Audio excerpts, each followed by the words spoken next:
سبحان اللہ. نورانی دربار مدینے والے کا رمضان المبارک کا مہینہ اس کی آمد ہے اور یقیناً بہت سارے عشاقان وہاں پر جائیں گے اور مکہ المکرمہ کا سفر ہوگا، مدینہ المنورہ کا سفر ہوگا. اللہ تعالیٰ سے دعا ہے کہ جتنے ناظرین دیکھ رہے ہیں ہم سب وہاں کی ہمیں حاضریاں نصیب ہو جائے، اپنے اہل و عیال کے ساتھ وہاں جانا نصیب ہو جائے. زکوٰۃ کے حوالے سے گفتگو کریں گے. بعد لوگ پوچھتے ہیں کہ قرآن میں اس کا کس طرح ذکر ملتا ہے اور حدیث میں اس کے کس حوالے سے کیا تلقین ملتی ہے، تو زکوٰۃ کے حوالے سے بات کریں گے. جی حافظ صاحب.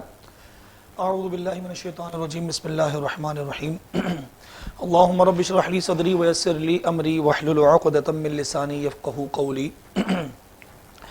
قرآن عظیم میں اللہ تبارک و تعالیٰ نے ارشاد فرمایا کہ والذین هم للزکاۃ فاعلون، اور وہ لوگ کہ جو زکاتوں کو ادا کرنے والے ہیں. اس کے علاوہ بھی کئی مقامات پر دیگر مختلف آیات میں اللہ تبارک و تعالیٰ نے تذکرہ فرمایا. اسی طرح جو ہم ارکان اسلام کی حدیث مبارکہ بڑی مشہور ہے کہ بنی الاسلام علی خمس، کہ اسلام کی بنیاد 5 چیزوں پر رکھی گئی، کہ شہادت اللہ الہ الا اللہ، اس بات کی گواہی دینا کہ اللہ کے سوا کوئی عبادت کے لائق نہیں، واشہد ان محمدًا عبدہ ورسولہ، اور اس بات کی گواہی دینا کہ اللہ تبارک و تعالیٰ کہ محبوب محمد صلی اللہ علیہ وسلم اللہ کے رسول ہیں. پھر اسی طرح نماز کا قیام اور ایتاء الزکاۃ. تو جو بقیہ اعمال ہیں کہ نماز، روزہ، حج، زکوٰۃ، تو اس میں زکوٰۃ بھی ایک اہم ترین فریضہ ہے جس کے حضور نے ارشاد فرمایا کہ اسلام کی بنیاد ان 5 چیزوں پر رکھی گئی ہے. تو یہ اسلام کے بنیادی اعمال کے اندر ہے، اور اسی لیے اس کی اور بھی مختلف کئی ساری احادیث مبارکہ ہیں جن کو یقیناً یہاں پر ایک پروگرام میں تو تذکرہ نہیں کیا جا سکتا، دیگر باتیں بھی ذکر کرنی ہیں. تو لہذا یہ قرآن اور حدیث کے اندر اس کا تذکرہ فرمایا گیا کہ ہر مسلمان پر اگر اس کی شرائط پائی جاتی ہیں تو ایسی صورت میں اس پر زکوٰۃ لازم ہے اور فرض ہے اور اس کو ادا کرنی ہوگی. اچھا، زکوٰۃ کی جو شرائط ہے اگر ان کا ذکر کریں، کب زکوٰۃ جو ہے یہ آپ کے اوپر آپ کو لگے گا کہ مجھے زکوٰۃ اب ادا کرنی چاہیے؟ کیونکہ اللہ تعالیٰ جب کسی کو کاروباری طور پر ترقی دے رہا ہو تو غیر محسوس طریقے سے اس کے اساس سے بڑھ رہے ہوتے ہیں، لیکن اسے محسوس نہیں ہو رہا تھا کیونکہ وہ چیزیں لے کے ڈال رہا ہوتا، مکان لے لیا، خرید لیا،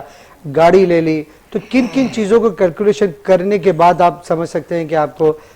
زکوٰۃ آپ کو ادا کرنی چاہیے؟ اس میں 2 چیزیں. ایک بات تو یہ کہ جو اس کی شرائط ہیں کہ کون بندہ ایسا ہے کہ جس پر زکوٰۃ لازم ہو سکتی ہے، تو اس میں سب سے پہلے مسلمان ہونا اس کی شرط ہے. دوسری چیز ہے کہ وہ بالغ ہو، یعنی نابالغ پر زکوٰۃ نہیں ہوتی. تیسری چیز یہ کہ وہ عاقل ہو، یعنی کہ مجنون یا پاگل شخص نہ ہو، اس پر زکوٰۃ نہیں ہوتی. پھر اسی طرح آزاد ہونا، کہ اسلام کے ابتدائی وقت میں لوگ غلام بھی ہوا کرتے تھے اور آزاد بھی ہوتے تھے، تو آزاد شخص پر زکوٰۃ ادا کرنا لازم ہوتا ہے. پھر اسی طرح مال کا بقدر نصاب ہونا، یعنی کہ شریعت مطہرہ نے جو ایک طے کیا ہے کہ اتنا قدر آپ کے پاس اتنی مقدار کا مال ہونا چاہیے جسے نصاب کہا جاتا ہے، تو اس کا مالک ہونا، اور مال کا پورے طور پر مالک ہونا، یعنی آپ ادائیگی پر وہ مال آپ کے قبضے میں بھی ہو کہ آپ اس کو استعمال کر سکتے ہو، تصرف میں ہو کہ ہاں بھی آپ کے اختیار میں آپ اس کو استعمال بھی کر سکتے ہیں، چاہے تو بیچ دیں، چاہے تو خرید لیں، چاہے تو رکھ لیں. تو پھر ان مالوں کے اوپر زکوٰۃ ادا کی جاتی ہے. اور بھی اس کے دیگر باقی احکامات آتے ہیں. اس میں 2 بنیادی باتیں آپ نے کہا. نابالغ جو ہے، تو یہ چونکہ جو سوالات ذہن میں آتے رہیں گے، چونکہ یہ ٹاپک بہت وسیع ہے اور ہم ایک بات پہ بات کرتے چلے جائیں تو بہت زیادہ وقت ہو جائے گا. تو جو ذہن میں سوالات آ رہے ہیں، نابالغ زکوٰۃ نہیں ادا کرے گا، زکوٰۃ لے سکتا ہے؟ نابالغ کو زکوٰۃ دی تو جا سکے گی، ٹھیک ہے، لیکن بات یہ ہے کہ جو زکوٰۃ دینے کے جو مصارف ہیں وہ ایک علیحدہ طور پر ہیں، ان پر استعمال تو کی جا سکتی ہے نابالغ پر، لیکن اس کی شرط ہے کہ اگر وہ شرعی فقیر ہوتا ہے. ہاں، مطلب اگر اس کے اوپر لاگو ہوتی ہے شریعت، اگر کہتی ہے کہ یہ کرائیٹیریا ہے، اگر اس میں نابالغ بھی آتا ہے تو آپ اس کو زکوٰۃ دے سکتے ہیں. اچھا، یہ بتائیے گا کہ زکوٰۃ کے لیے جو صاحب نصاب عام طور پہ کہا جاتا ہے، یہ وقت کے ساتھ ساتھ تبدیل ہوتی جاتی ہے یا اس کا کرائیٹیریا شریعت نے سیٹ کر دیا ہے کہ اتنا سونا ہو، اتنا چاندی ہو یا اس کے برابر ہو؟ کچھ اس کے بارے میں بتائیے گا. اس کی شریعت مطہرہ نے اس کی اقل مدت بتائی ہے، یعنی کہ اس کی جو اسٹارٹ اپ پوائنٹ ہے کہ کم سے کم اتنا نصاب اگر کسی شخص کے پاس ہو تو وہ پھر زکوٰۃ کو دینے کے لیے اس پر مطلب وہ اس کا ایلیجبل ہو جائے گا کہ اس کو دینا ہے. اچھا، یہ بھی بتائیے گا کہ آپ نے کہا کہ وہ مال اس کا اپنا بھی ہو اور اس میں تصرف بھی کر سکتا ہو. اب مثال کے طور پر اگر میرے پاس کچھ رقم ہے اور میں نے رقم کا مالک اگرچہ میں ہوں لیکن میں نے کسی کو ادھار دیا ہوا ہے، اب اس کے مالک میں ہوں لیکن تصرف میرا نہیں ہے، اور اس میں یہ بھی ہے کہ وہ پتہ نہیں مجھے دے گا بھی کہ نہیں دے گا، تو اس صورتحال میں کیا ہوگا؟ دیکھیں اگر وہ دینے کے لیے حامی بھرتا ہے تو ایسی صورت میں وہ مال ہے تو ہماری ملکیت میں، ہم اس کو اپنے زکوٰۃ کے اکاؤنٹ میں اس کو کاؤنٹ تو کریں گے کہ ہمارے پاس اتنا ٹوٹل مال ہے جس کی ہمیں زکوٰۃ نکالنی ہے۔ البتہ شریعت مطہرہ نے ہمیں اس چیز کی اجازت مرحمت فرمائی ہے کہ جب وہ مال آپ کے قبضے میں آ جائے تو آپ اس مال میں سے اس کی زکوٰۃ نکال دیں، یعنی اگر آپ اسے ڈیلے کریں گے کہ بھئی جب یہ رقم ملے گی تو میں اس رقم کی زکوٰۃ نکال سکوں گا، اس سے پہلے جتنا مال موجود ہے میں اس کی زکوٰۃ نکالوں گا، تو اس کی شریعت نے اجازت دی ہے۔ لیکن جب وہ رقم آپ کو ملے گی تو جتنے سال کی آپ نے اس کو ڈیلے کیا تھا، پینڈنگ کی تھی، ان تمام زکوٰۃ کو آپ کو ادائیگی کرنی پڑے اچھا، گی۔ تو اس میں یہ بھی بتائیے گا کہ مثال کے طور پر کسی نے 1 سال کے لیے کوئی رقم لے لی اور اس وقت سونے کا جو دام تھا وہ تھا سمجھ لیے 1 لاکھ روپیہ، اور اس کے بعد وقت گزرتے چلے گئے اور آپ کو جب رقم ملی 1 سال کے وعدے پہ تھی، اب وہ آپ کو 4 سال بعد ملی، تو دوسرے سال وہ 10 ہو گیا، تیسرے سال 20 ہو گیا، چوتھے سال 30 ہو گیا، 100 جو بھی آپ کہیں، تو اس صورتحال میں پھر اسی حساب سے کیلکولیشن ہوگا یا پہلے دن کی جو جس وقت آپ نے دیا اسی سونے کے حساب سے آپ؟ دیکھیں اس کا سمپل طریقہ یہ ہوتا ہے، سب سے پہلی بات تو یہ کہ جس وقت آپ زکوٰۃ نکالتے ہیں اس وقت موجودہ تمام جو ایسٹس ہیں آپ کے، ان کی اس وقت کی کرنٹ مارکیٹ ویلیو کا اعتبار ہوتا ہے، سب سے پہلی بات تو یہ۔ پھر دوسری اہم ترین چیز یہ کہ ہم نصاب سمجھ لیتے ہیں کہ ایکچوئل نصاب کیا ہے، ٹھیک ہے۔ نصاب دیکھیں ویسے تو ہمارے پاس کھیتی باڑی اور جن کے پاس جانور ہوتے ہیں ان کا بھی ہے، لیکن چونکہ کراچی شہر میں ہمیں اتنی زیادہ اس کی ضرورت نہیں پڑتی، تو ہم ان 4 چیزوں کا تذکرہ کرتے ہیں جس کی ہمارے لوگوں کو زیادہ، یعنی جو شہری زندگی، چونکہ لاہور سے بھی لوگ دیکھ رہے ہیں تو جو ہم بات کریں گے وہ شہر کے لوگوں کے اس حوالے سے زیادہ تر ضرورت ان کو پڑتی ہے، وہ یہ ہے مطلب یہی وہ نصاب، ان کو عشر کہتے ہیں، جو عشر وغیرہ کا معاملات ہوتے ہیں، عشر ہوتا ہے بھی اسی طرح جو ان کے جانور ہوتے ہیں تو جانوروں کے اوپر بھی زکوٰۃ نکلتی ہے کہ کتنے جانور زکوٰۃ کے لیے نکالنے ہیں، ان کا ایک الگ وہ ایک الگ سلسلہ ہے۔ تو اسی لیے یہ جو میں آپ کو نصاب بتا رہا ہوں یہ اکثر شہر کے لوگوں، لیکن اگر یہی نصاب گاؤں کے لوگوں میں بھی پایا جائے تو انہیں بھی اسی طریقہ کار کے مطابق دینی پڑے گی۔ اس کا طریقہ کار یہ ہوتا ہے کہ عمومی طور پہ 4 چیزیں ہیں کہ جن پر زکوٰۃ نکلتی ہے۔ سب سے پہلی چیز سونا، دوسری چیز چاندی، تیسری چیز کیش، چاہے وہ آپ کے پاس کیش کسی بھی ملک کی کرنسی کے فارم میں رکھا ہو یا چاہے وہ آپ کے بانڈز کی صورت میں ہو، یہ آپ کا کیش ہی کہلائے گا۔ پھر اسی طرح چوتھی چیز ہے مال تجارت۔ مال تجارت اس چیز کو کہا جاتا ہے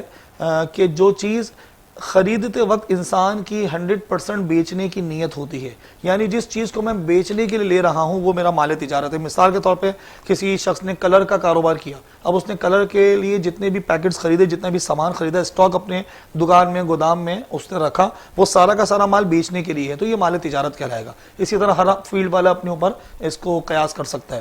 تو سونا سب کو پتہ ہے،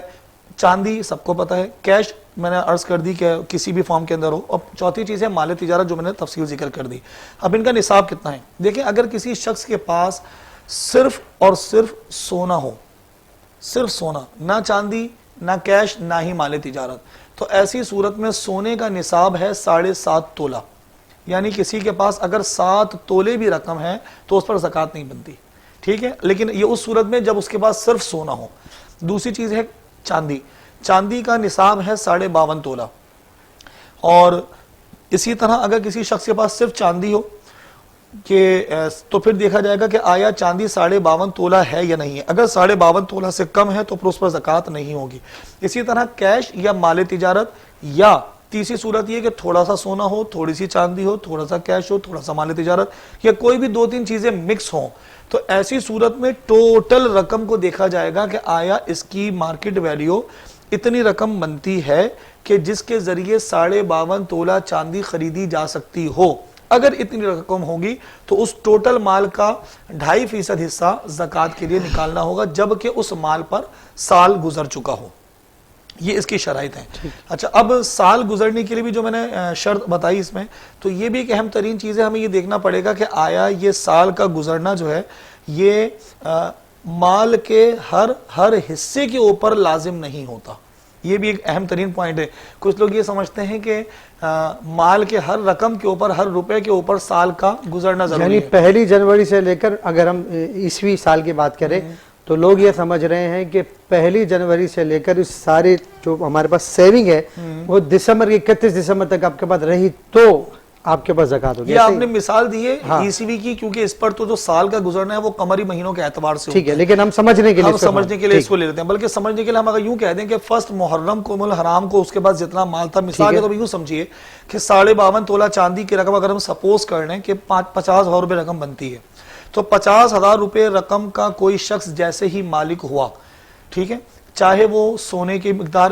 سونا چاندی ملا کر ہو یا کیش ہو یا مال تجارت ہو, تو جیسے ہی وہ 50,000 روپے کا مالک ہوا, اس صورت میں اس کا کاؤنٹر سٹارٹ ہو گیا. اب اس نے یہ دیکھنا ہے کہ فرسٹ محرم کو یہ ہو گیا, وہ دیکھے گا 29 یا 30 ذی الحج جو آخری مہینہ ہے 12واں مہینہ, اس تاریخ کو اس کے پاس کتنا مال ہے. یوں سمجھیے کہ اگر مثال کے طور پر اس کے پاس 50,000 روپے تھے,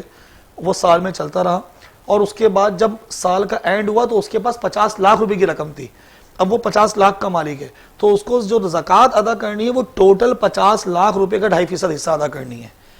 حالانکہ اگرچہ 49,50,000 روپے صرف ایک مہینے پہلے اس کے پاس آئے ہیں, ایک دن پہلے بھی آ جائے, ایک دن پہلے بھی آ جائیں, ٹھیک ہے. اس میں پھر سوال یہ بنتا ہے کہ اگر پہلی محرم کو اس کے بعد 50 لاکھ روپے ہیں جی, اور آخری دن جب سال کا آخر ہوتا ہے تو اس وقت اس کے پاس 50,000 روپے یا 50,000 سے بھی کم میں چلے, جی, اگر وہ رقم آخری دن دیکھے گا اگر اتنی ہے کہ جس سے 52.5 تولہ چاندی خریدی جا سکتی ہے, تو جتنی رقم اس کے پاس اس وقت اویلیبل ہے اس کا 2.5% حصہ زکوٰۃ نکالے گا. یعنی اگر لاکھ روپے بچ گئے تو لاکھ روپے کے اوپر لاکھ روپے نکالے گا. اور اگر 52.5 تولہ چاندی لاکھ روپے کی آ ہی نہیں سکتی, فار ایگزامپل 1.5 لاکھ روپے کی آتی ہے, تو چونکہ اب اس کا نصاب کم ہو گیا تو لہذا اس کے اوپر زکوٰۃ نہیں ہے. ٹھیک ہے. اچھا یہ بتائیے گا کہ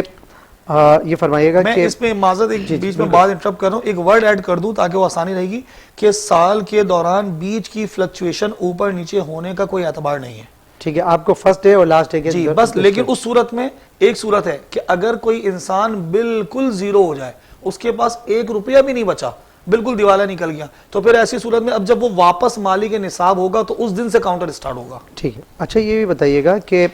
جیسے آپ نے کہا کہ مال تجارت, اب ہمارے یہاں پہ عرف میں ایسا دیکھا جاتا ہے کہ عام گھروں میں بھی لوگوں کی خواہش ہوتی ہے کہ ہم اپنے بچوں کے لیے گھر بنا لیں. اچھا گھر بھی ضروری نہیں ہے کہ وہ کروڑوں کے ہو سکتا ہے کہ جیسی آبادی جہاں پہ کہیں پہ ایسا ہے کہ 20 لاکھ سے بھی شروع ہو جاتے ہیں, 15 لاکھ سے بھی شروع ہو جاتے ہیں, اور پھر آن ورڈ آپ کروڑوں روپے تک چلے جاتے ہیں. تو پھر اس میں 2 طرح کی نیتیں عام طور پر شامل ہوتی ہے. ایک یہ ہوتی ہے کہ چلو یار مکان تو لے لو, جب بچوں کی شادی کریں گے تو دیکھیں گے یار یہ اس مکان کو یا تو بیچ کے شادی کر دیں گے, اور یا پھر ہمارے اگر ضرورت نہیں پڑتا ہم اس کو استعمال میں لیں گے. تو یہ اس کو پھر کیا کس طرح لیں گے, مال تجارت میں لیں گے یا اس کو ہم یہ کہیں گے سیونگ میں لیں گے؟ اس حوالے سے آپ سے جواب لیں گے, لیکن مجھے بریک کا کہا جا رہا ہے. مختصر سا وقفہ, وقفے کے بعد دوبارہ حاضر ہوتے ہیں. ویلکم بیک ناظرین, ہمارے ساتھ موجود ہے محمد معین تاجی صاحب اور اسلامک اسکالر حافظ ثاقب, جو اس پروگرام کا مستقل ماشاءاللہ حصہ ہیں. ان کی طرف بڑھتے ہیں. کیا کہیں گے, مکان تو لے لیا ہے BC ڈال کے کسی بھی طریقے سے, یہ سوچا کہ یا تو رہ لیں گے یا دونوں طرح کی نیتیں شامل ہیں. جی اگر دیکھیں ایک تو اس میں اضافہ کر دوں, ایک تو ہوتا ہے کہ یار چلو ایک کام کرتے ہیں, انویسٹمنٹ پڑی ہوئی ہے, مکان لیتے رہیں گے بیچتے رہیں گے, لیتے رہیں گے بیچتے رہیں گے. ایک حصہ یہ آ جاتا ہے کہ یار چلو لے لو, ایک مکان ہو گیا تو پھر اللہ توفیق ہے 2-3 بھی لے لیے, لیکن نیت یہی ہے. کیا کہیں گے؟ دیکھیں اگر تو اس نے لے کر بیچنے کے لیے ہی لیا ہے, کیونکہ میں نے ایک ورڈ یوز کیا تھا کہ اگر 100% اس کی بیچنے کی نیت ہے خریدتے وقت تو وہ مال تجارت کہلائے گا. لیکن اگر اس نے سوچا چاہ تو رہ لوں گا, کہ یا تو پھر کسی بچے کو رکھ دیں گے یا کسی بہن کو رکھ دیں گے, بھائی کو رکھ دیں گے یا بیچ بھی دیں گے, ملٹیپل نیت ہے, تو ایسی صورت میں اس گھر کی رقم پر اس گھر پر زکوٰۃ نہیں ہے. اچھا ناظرین, آپ کو یہ بتا دیں کہ یہ ہم اگرچہ سارے نقطے بیان کر رہے ہیں کہ اس صورتحال میں آپ جو ہے زکوٰۃ نہ دیں تو کوئی آپ اس کے اہل نہیں ہیں, نہ دیں کوئی بات نہیں, لیکن یہ ساتھ میں ضرور اس کی تائید ہمارے علامہ صاحب بھی کہیں گے کہ جنہوں نے بھی دل سے زکوٰۃ نکالنے کی طرف قدم بڑھایا ہے, یعنی جس کی زکوٰۃ اگر سمجھ لیجئے کہ 1 لاکھ روپے نکلتی ہے, اس نے کہا نہیں میں 1,10,000 روپے دوں گا, تو اس کے مال کو کبھی ہم نے تباہ ہوتے نہیں دیکھا. یہ ہم اپنی ذاتی مشاہدات کی بات کر رہے ہیں, حقیقت میں تو بہت بڑے بڑے واقعات پڑے ہوئے ہیں. اور اس میں ایک بات کا میں اضافہ کر دوں کہ ہمارے ایک بہت قریبی عزیز ہے, جب کویت کا انوینشن ہوا تھا اور عراقی فوج وہاں پہ گئی تھی, تو انہوں نے ہر مکان پہ کویت کے اندر انہوں نے جہاں جس کو مال غنیمت ملا وہ لوٹ کے چلا گیا. تو اس بندے نے کہا تھا کہ میرے مال کو کچھ نہیں ہوگا. تو حقیقت میں جب دوبارہ وہاں پہ پہنچے تو ساری بلڈنگ کے تالے ٹوٹے ہوئے تھے, لیکن ایک ان کا جو فلیٹ اس کا تالا نہیں ٹوٹا ہوا تھا, اور ان کا سارا مال حفاظت سے رہا. تو ان سے پوچھا کہ آپ اتنے کانفیڈنٹ کیا تھے, کہ آپ کا اسے مزاحن کا کہ آپ کا کیا رابطہ چل رہا تھا کہ آپ کے فلیٹ کو نہیں؟ تو نہیں, انہوں نے کہا کہ میں زکوٰۃ نکالتا ہوں